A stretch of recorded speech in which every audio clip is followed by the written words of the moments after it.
Gostaria que falasse um pouco sobre a passagem de Jesus e Nicodemos. E para entrar no reino de Deus é preciso nascer de novo. Como entender isso melhor? Allan Kardec destinou o capítulo 4 do Evangelho segundo o Espiritismo exatamente para a interpretação dessa notícia. Ninguém pode ver o reino dos céus se não nascer de novo. E Allan Kardec vai trabalhar exatamente os conceitos da reencarnação em cima desses conceitos. Nós temos que relembrar que a cabala judaica tinha essas informações desde antes de Jesus. É um conhecimento muito antigo entre os hebreus. Mas nem todos tinham acesso a ele. Hoje é muito mais fácil. Você pega um livro, você estuda a cabala, você acessa. Na época não existiam informações. A primeira obra de cabala vai ser escrita após a desencarnação do Cristo, lá pelo ano 70, por um rabino chamado Shimon Bar Yochai, uma obra de 22 volumes chamada Zohar. Mas a época de Nicodemos tinha só o conhecimento oral, as verdades eram passadas de boca em boca, então não tinha como pegar livro. Tinha que ter um mestre para ensinar você. Se você não tivesse um mestre, você não tinha acesso à cabala. Mas ela tinha já essas informações. Ele perguntou, mas tu és mestre, Israel, e ignoras essas coisas? Porque esse conhecimento estava lá. A cabala já havia sido trazida ao mundo. Cabala em hebraico significa toma para você, recebe o que eu estou te dando. Então, nessa obra, cabala, a gente vai encontrar muitas informações sobre isso e justificar o diálogo de Jesus com Nicodemos, que vai até ele numa noite, escondido, sem que ninguém soubesse.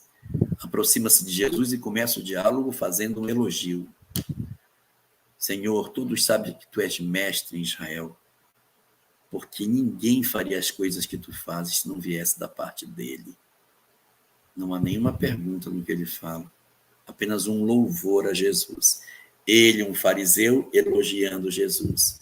E o texto de João parece ter uma fratura nele, porque o versículo seguinte diz assim, e Jesus respondendo-lhe disse, ninguém pode ver o reino do céu se não nascer de novo.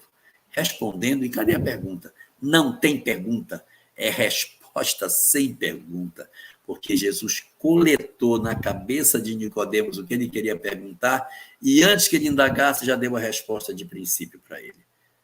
E aí ele vai aprofundar na ideia da reencarnação, do espírito que vem da onde vem, que o corpo vem do corpo, mas o espírito não vem do corpo, e vai trazer todo um conjunto de princípios bem filosóficos para Nicodemos, que é diferente de uma explicação mais literal que se poderia dar à época. Jesus, no Evangelho de João, quando trata dos princípios da reencarnação, oferece sempre uma leitura muito simbólica das coisas quando são verdades espirituais, que ele costuma terminar dizendo, quem tiver ouvidos para ouvir, que ouça. Quando tem essa palavra, pode correr que tem uma verdade espiritual atrás dela.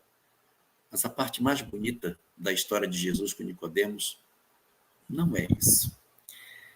A parte mais bonita e que poucas pessoas sabem é que Jesus encontrou Nicodemos de novo. Jesus vai reencontrar Nicodemos no dia da crucificação. Está no Evangelho de João. Quando ele procura Jesus a primeira vez, ele vai vê-lo de noite, escondido, sem que ninguém soubesse. Afinal de contas, ele era um fariseu conhecido, um dos principais. Mas a mensagem de Jesus parece ter dado frutos, porque o personagem Nicodemos aparece de novo na crucificação. Pode pegar lá o Evangelho de João. Quando o corpo é tirado da cruz, duas pessoas tiram Jesus da cruz. Um é José de Arimateia, o outro é Nicodemos. O mesmo homem que foi escondido à noite para que ninguém o visse, quando Jesus desencarna na cruz, aparece no topo do Gólgota, à plena luz do dia, na frente de todos, sem se esconder, para tirar o corpo de um homem morto da cruz. Um fariseu tocando no corpo de um homem morto. Os judeus tinham muitos cuidados para tocar em mortos.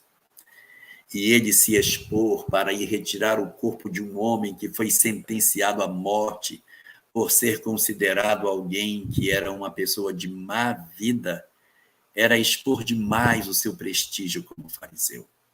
Isso significa dizer que a mensagem deu frutos e que aquele diálogo na calada da noite resultou numa demonstração pública de aceitação dos princípios de Jesus, aonde Nicodemos revela para toda a sociedade na qual ele vivia as suas predileções ideológicas e o conceito que Jesus, o aparentemente rejeitado, tinha diante dos olhos do fariseu Nicodemos.